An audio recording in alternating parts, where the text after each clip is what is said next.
नमस्कार, मैं हूं संजय शर्मा। आप देख रहे हैं 4PM गुजरात।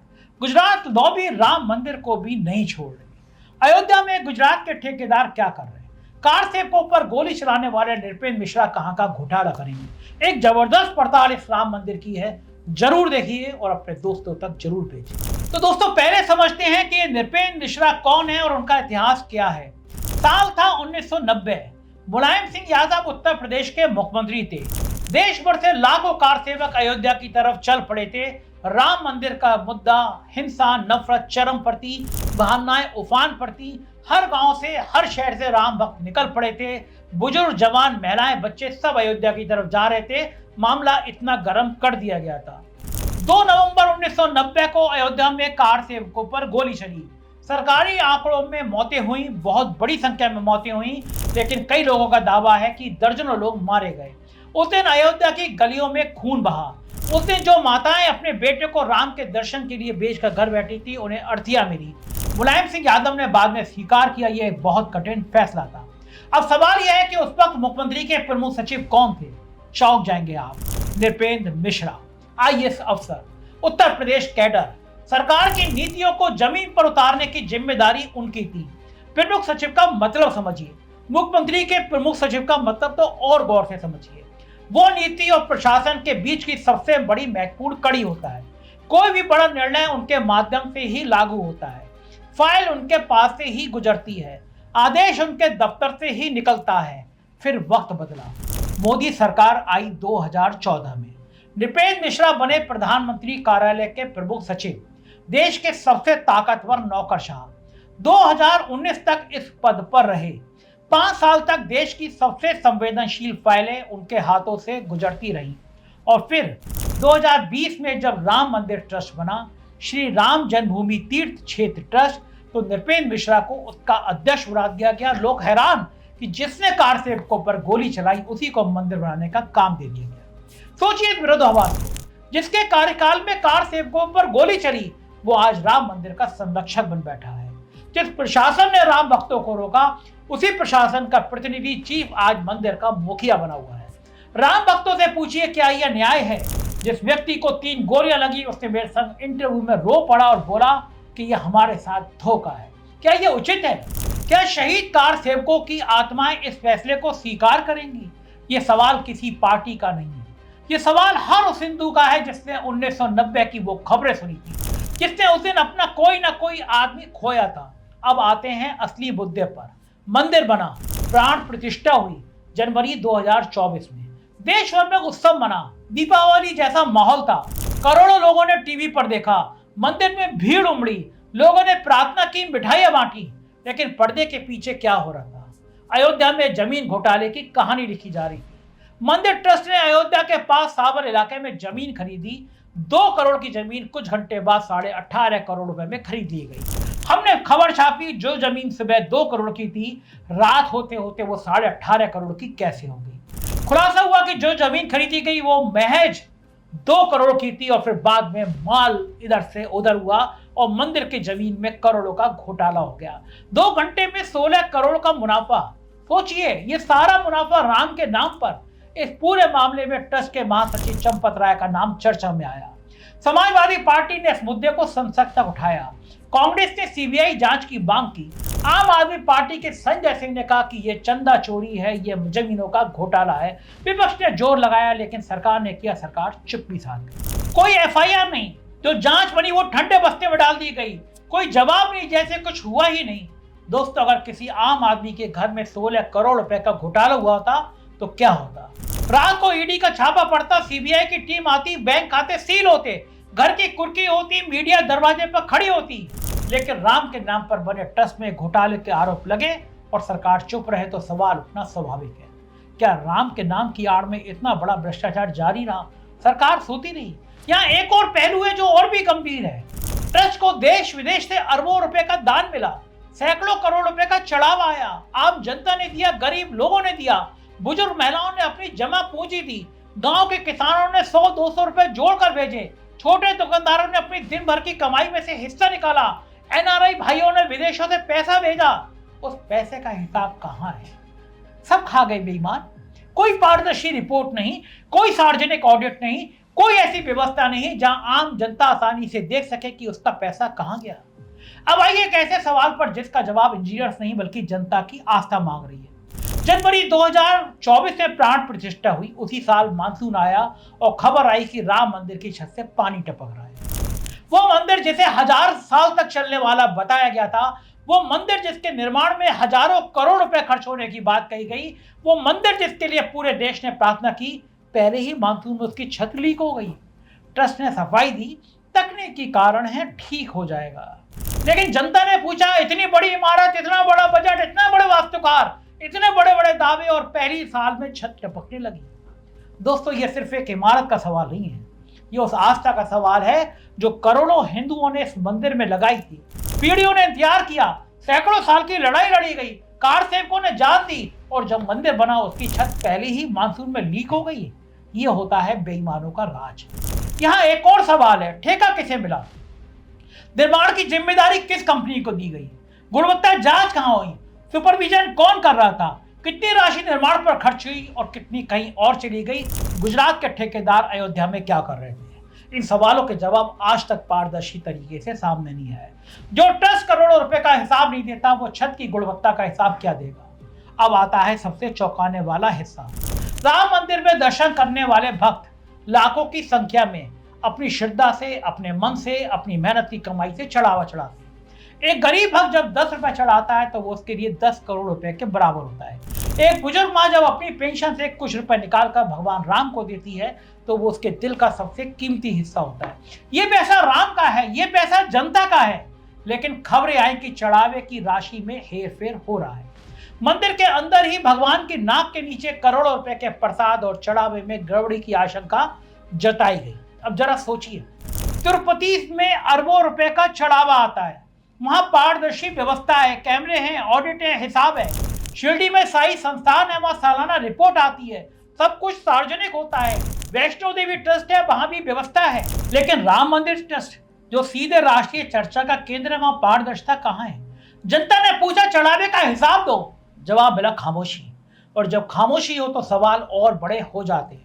दोस्तों, जो राम के नाम पर चंदा खाएं, जो राम के नाम पर वोट मांगे, राम के नाम पर मंदिर बनाए और फिर राम के धन की रक्षा ना करते हैं, ऐसे लोगों को राम भक्त कहें या राम के नाम के व्यापारी।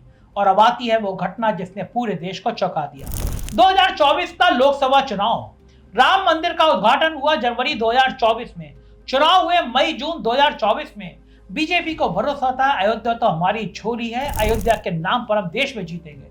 राम के नाम पर वोट मांगा गया। राम मंदिर की तस्वीर चुनावी प्रचार में थी।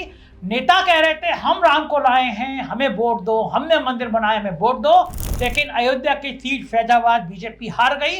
यही नहीं, समाजवादी पार्टी के अवधेश प्रसाद ने बीजेपी के लल्लू सिंह को बुरी तरह हरा दिया, वो भी अयोध्या में, राम की नगरी में, उस सीट पर जैसे बीजेपी अपना गढ़ मान रही थी। और पूरे यूपी में राहुल गांधी और अखिलेश यादव ने बीजेपी की हवा टाइट कर दी। इस हार को लेकर तरह तरह की चर्चाएं शुरू हो गई।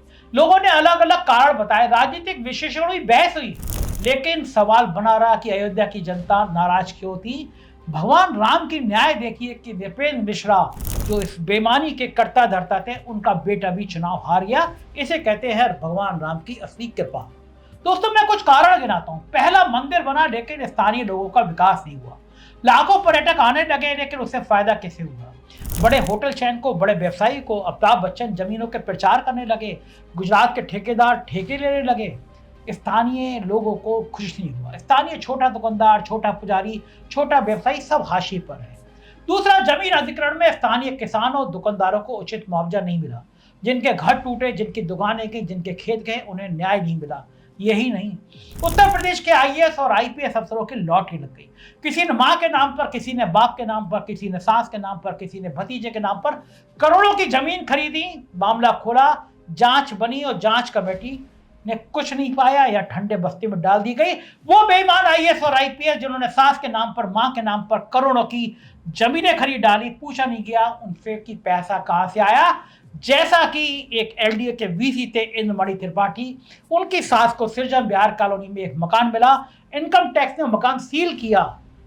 पूछा नहीं सरकार ने कि इसको सस्पेंड क्यों नहीं किया, क्योंकि इनकम टैक्स से लिखा कि दरअसल ये पैसा इंद्रमणि त्रिपाठी का है। साहब आज भी डीएम है। यह है उत्तर प्रदेश सरकार की न्याय व्यवस्था। तीसरा, मंदिर के आसपास के पारंपरिक व्यवसाय प्रभावित हुए। परंपरागत पुजारी परिवार जो पीढ़ियों से वहां पूजा पाठ करते आए थे, उन्होंने भी अपनी परेशानियां सामने रखी। पंडित, पुरोहित, छोटे व्यापारी, कई लोगों ने खुद को हाशिए पर महसूस किया। चौथा, घोटाले और अनियमितताओं की खबरों ने स्थानीय लोगों के मन में सवाल पैदा किए। जो लोग वहां रहते हैं, जो रोज मंदिर जाते हैं, जो अपनी आंखों से सब कुछ देखते हैं, वो बेवकूफ नहीं है। और पांचवा, जनता ने अपने तरीके से संदेश दिया कि जब धर्म की राजनीति करने वाले अक्सर भूल जाते हैं कि जनता को सब पता चलता है। आप राम का नाम ले सकते हैं, राम मंदिर बना सकते हैं, राम के नाम पर भाषण दे सकते हैं, लेकिन जनता के सवालों से हमेशा बच नहीं सकते। अयोध्या का चुनाव बीजेपी के लिए झटका था, वो भी राम की नगरी में। दोस्तों, मैं कुछ बड़े सवाल रखना चाहता हूँ, और ये सवाल मैं किसी पार्टी की तरफ से नहीं, एक राम भक्त की तरफ से पूछ रहा हूँ। पहला सवाल, जिस अधिकारी के प्रशासनिक कार्यकाल के दौरान कार सेवकों पर गोली चली, उसे राम मंदिर ट्रस्ट का अध्यक्ष क्यों बनाया गया? उसे जेल क्यों नहीं भेजा गया? क्या पूरे देश में कोई उपयुक्त व्यक्ति नहीं था? कोई संत, कोई धर्माचार्य, कोई ऐसा व्यक्ति जिसका जीवन सीधे इस आंदोलन से जुड़ा रहा हो? दूसरा सवाल, जमीन खरीद को लेकर जो भारी मूल अंतर सामने आया, उसकी निष्पक्ष जांच क्यों नहीं? अगर यह मामला किसी आम नागरिक से जुड़ा होता तो क्या इतनी चुप्पी रहती? तीसरा सवाल, मंदिर निर्माण की गुणवत्ता को लेकर जो प्रश्न उठे, उनका स्पष्ट और सार्वजनिक जवाब क्यों नहीं दिया गया? निर्माण का ठेका किसे मिला? गुणवत्ता परीक्षण कैसे हुआ? रिपोर्ट कहां है? चौथा सवाल, चढ़ावे और दान की राशि का विस्तृत सार्वजनिक ऑडिट क्यों नहीं होता? तिरुपति में होता है, शिरडी में होता है, वैष्णो देवी में होता है, तो यहाँ क्यों नहीं? पांचवा सवाल, अयोध्या के स्थानीय लोगों को जिनकी जमीन गई, जिनके बिजनेस प्रभावित हुए, जिनके घर टूटे, उन्हें पर्याप्त न्याय और पुनर्वास क्यों नहीं मिला? छठा सवाल, राम मंदिर ट्रस्ट की विस्तृत वार्षिक रिपोर्ट सार्वजनिक रूप से उपलब्ध क्यों नहीं है? कितना दान आया, कितना खर्च हुआ, कितना बचा, इसका पूरा हिसाब जनता को क्यों नहीं बताया जाता? ये सवाल विपक्ष के नहीं है, सवाल हर उस हिंदू के हैं जिन्होंने इस मंदिर के लिए दान दिया, जिसने इस मंदिर के लिए प्रार्थना की, जिसके पूर्वजों ने इस मंदिर के लिए संघर्ष किया, जिसके परिवार ने इस आंदोलन को अपना समर्थन दिया। एक बात मुझे बहुत परेशान करती है, वो है मीडिया की चुप्पी। जब राम मंदिर का उद्घाटन हुआ तो मीडिया ने 24 घंटे कवरेज करी। हर चैनल पर राम, हर एंकर उत्साहित, एंकरियां डांस कर रहे थे, हर स्टूडियो सजा हुआ था। लेकिन जब छत में टपकने की खबर आई, तब कितने चैनलों ने प्राइम टाइम पर चर्चा की? जब जमीन खरीद को लेकर विवाद सामने आया, तब कितने एंकरों ने ट्रस्ट से जवाब मांगा? जब चढ़ावे और पारदर्शिता पर सवाल उठे, तब कितने पत्रकारों ने गहराई से पड़ताल की? बहुत कम लोगों ने। बाकी सब खुश थे, चुप थे। राम मंदिर सिर्फ एक मूर्ति नहीं है, राम एक आदर्श है। राम राजकार्यता, न्याय, पारदर्शिता, उत्तरदायित्व और जन कल्याण। राम ने अपने जीवन में कभी निजी स्वार्थ को प्राथमिकता नहीं दी।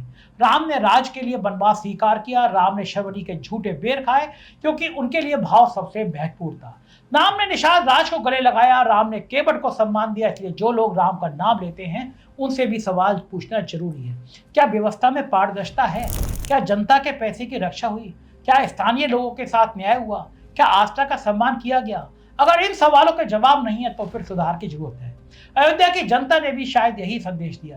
दोस्तों, मैं किसी को दोषी घोषित नहीं कर रहा, मैं व्यवस्था पर सवाल उठा रहा हूँ और यह भी बताना चाहता हूँ कि आगे क्या होना चाहिए। पहली मांग, राम मंदिर ट्रस्ट का स्वतंत्र ऑडिट हो, हर रुपए का हिसाब सार्वजनिक किया जाए।